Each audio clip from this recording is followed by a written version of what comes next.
Everyone! Today, ano ba ang ating gagawin? Magluluto ako. Ano ang aking lulutuin? Chicken afritada. Kumakain ba kayo ng chicken afritada? Here is my version. Watch it. I have here chicken, garlic, onion, tomato sauce, soy sauce. We have ground powder, salt, and of course cooking oil, and of course the chicken. Okay, first I fry the potatoes in medium heat, and then while frying the potatoes I'm preparing the other ingredients. Okay, now it's done.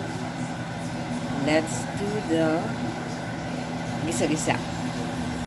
Now the potatoes are half cooked, and then let's start cooking our afritada.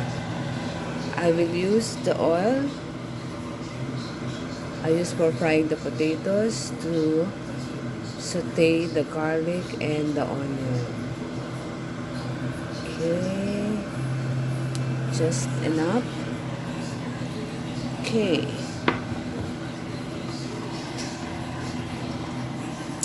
Okay, let's start with the onion. Okay.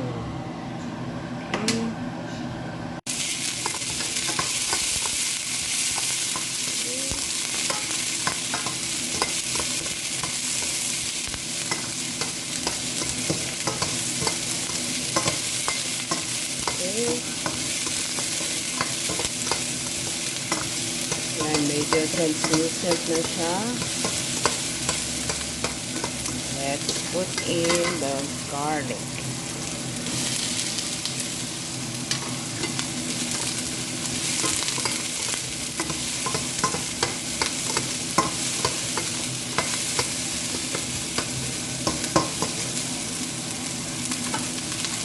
Now let's add the chicken. Okay, let it simmer for maybe 5 minutes or until the chicken turns brownish. It's covered while it's simmering. Let's turn it. Okay, it's in medium heat.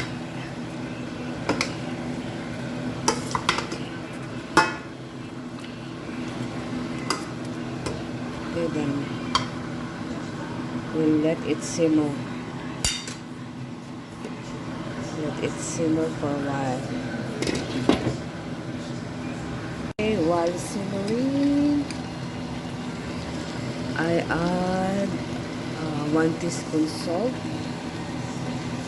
It's we use Himalayan salt. Healthy daw siya. Okay, then add soy sauce. Okay, let it simmer for a few more minutes under medium heat. Okay, now let's season it with pepper.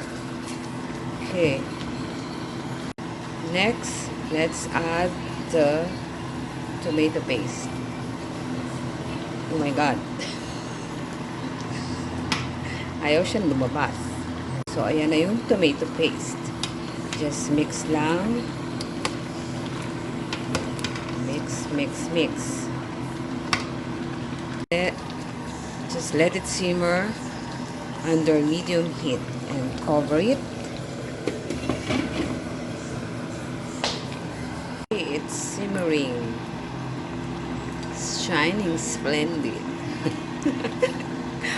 Okay, so just let it simmer.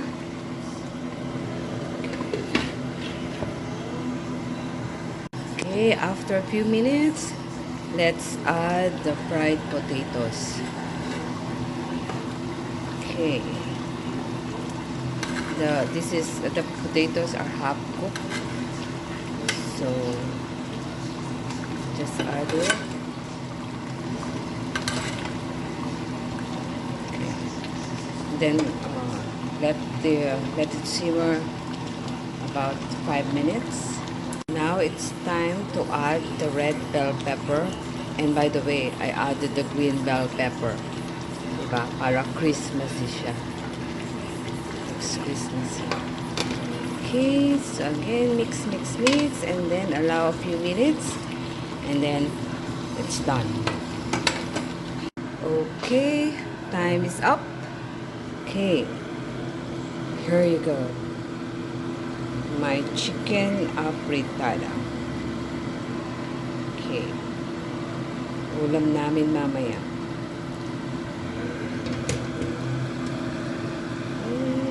Oh, Christmassy with the red and green bell pepper.